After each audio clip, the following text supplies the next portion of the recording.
माय माऊली नमस्कार. विविध कथासार ग्रंथमधून आज आपण श्री वाल्मिकी कृत संपूर्ण रामायण अभिवाचन करत आहे. लाभ घ्या, लाभ द्या. चला तर सुरुवात करूया. भाग 59, युद्धकांड सुरू. श्री गणेशाय नमः. श्री रामचंद्राय नमः.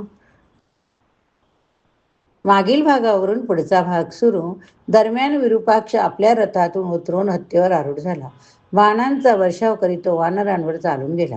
सुग्रीवाने एका महाप्रचंड वृक्ष उपटला. त्या वृक्षाने त्या हत्तीवर जोराचा प्रहार करीत त्याला मागे फेकले. जखमी हत्तीवरून उडी मारून विरूपाक्षाने आपली ढाल तलवार उचलली.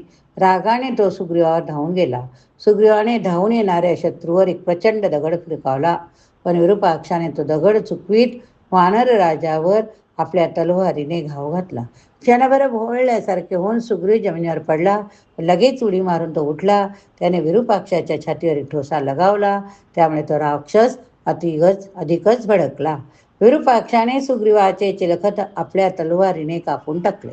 त्याला एक लाथ मारली. त्यामुळे सुग्रीव पाठीवर पडला, पण पुन्हा तो आपल्या पायांवर उभा राहिला.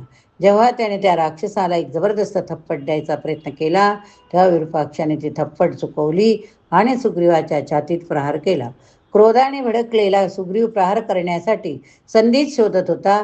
अचानक त्याने आपल्या हाताचा तळवा खाली आणत विरूपाक्षाच्या कपाळावर सर्व शक्तीनिशी प्रहार केला.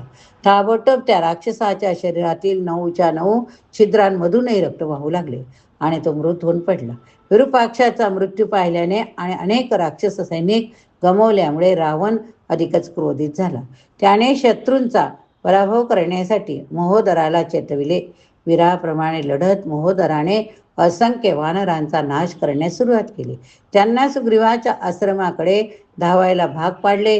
सुग्रीव महोदरावर धावून गेला. एक मोठा खडक त्याने त्याच्यावर फेकला, पण त्या राक्षसाने आपल्या बाणांनी त्याचे तुकडे तुकडे केले. क्रोधाने उसळत सुग्रीवाने एक उंच झाड उपटले, पण त्या राक्षसाच्या बाणाने तत्क्षणी त्याचे तुकडे केले. वानर राजाचा वेध घेतला. जमिनीवर पडलेले एक लोखंडी गदा सुग्रीवाने उचलले. तो महोदरावर धावून गेला. त्याने महोदराचे घोडे मारले. मोडलेल्या रथातून त्या राक्षसाला उडी मारायला भाग पाडले. आपली गदा फेकीत महोदर सुग्रीवावर धावून गेला. त्याचप्रमाणे सुग्रीवाने आपली गदा फेकली. दोन्ही शस्त्रे हवेत मधोमध एकमेकावर आदळली. त्यांनी परस्परांना निष्प्रभ केले.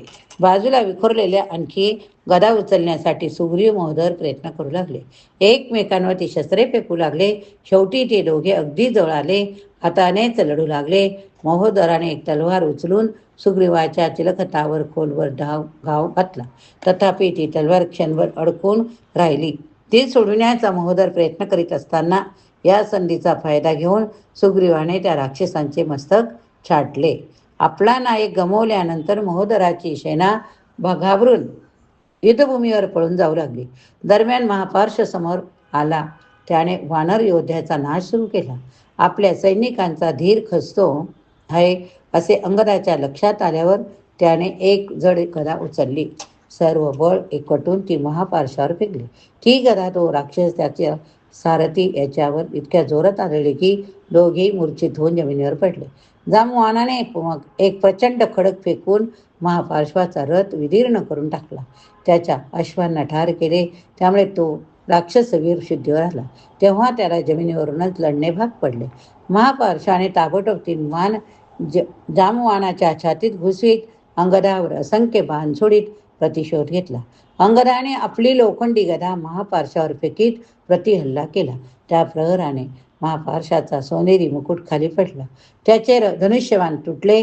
त्यामुळे पुढे येत अंगदाने त्या राक्षसाच्या मस्तकावर जोराची थप्पट मारली.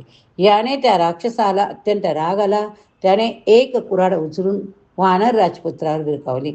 अंगदाने कौशल्याने ते शस्त्र चुकविले. त्याने मग महापार्शावर अशा जोरात हल्ला केला आणि त्याच्या छातीत इतका जोरदार प्रहार केला की छाती फुटून तो राक्षस ताबडतोब मरून पडला. महापार्श्वाचे सैन्य गोंधळून सैरभैर झाले.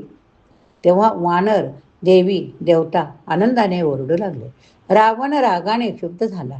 मग राक्षस राजा आपल्या रथावर आरूढ झाला. बाणांचा सतत वर्षाव करीत रामाच्या दिशेने जाऊ लागला. रामाने आपल्या बाणांनी रावणाच्या बाणांचा सामना केला. अशा तऱ्हेने दोघा मुख्य शत्रूंमधील लढाई हळूहळू तीव्र होत गेली. लवकरच त्यांच्या बाणांच्या सतत भडीमाराने आकाश आच्छादून गेले. सगळीकडे काळोख पसरला. ती दर्शनीय चढाओढ पाहण्यासाठी वानर सैन्य राक्षसांनी लढणे थांबविले. जेव्हा रावणाचा एक बाण रामाच्या कपाळाला लागला तेव्हा राम अविचलित राहिले.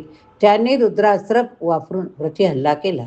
जरी त्या अस्त्राने असंख्य बाण निर्माण केले तरी ते रावणाला जराही इजा न करता त्याच्या अभेद्य चिलखातावर आपटून खाली पडले. रावणाने एका गूढ असुर अस्त्राला आव्हान केले. त्या अस्त्रातून सिंह, वाघ, गिधाड, साप, मगर यांचे मस्तकरूपी टोक असलेले असंख्य बाण निर्माण झाले. ते बाण आपले जबडे उघडून रामांना गिळून टाकायला सुटले. जरी रामाने सोडलेल्या आग्नेय अस्त्राने रावणाचे बाण हवेत मधल्या वितळून गेले तरी हजारो वानर त्यामुळे मेले. तरी रावणाने वापरलेले अस्त्र त्यांच्या भाल्यातल्या सर्वात प्रबळ अस्त्रापैकी एक असल्याने माहीत असल्याने राम वानर प्रमुखांना आनंद झाला. त्यानंतर रावणाने मय दानवाने निर्मिलेल्या गदा, भाले, व्रज, गळफास यांचा स्थिर प्रवाह निर्माण करणाऱ्या रुद्रास्त्राला आवाहन केले. रामाने त्वरेने आपल्या गंध अस्त्राने रुद्रास्त्र निष्प्रभ करून टाकले. नंतर रावणाने ज्यातून अवाढव्य तेजस्वी चक्रे रामाचा वेध घ्यायला निघत होती असे तेजोमय सूर्यास्त्र त्यांच्यावर सोडले. आपल्या अतर्क्य कौशल्याचे प्रदर्शन करीत रामाने आपल्या बाणांनी सर्व चक्राचे तुकडे करून टाकले. पण ते असे करीत असताना रावणाने 10 बलशाली बाण सोडून त्यांच्या छातीचा वेध घेतला. तथापि रामाने जराही कच न खाता असंख्य बाण रावणाच्या शरीर अवयवावर सोडून प्रतिशोध घेतला.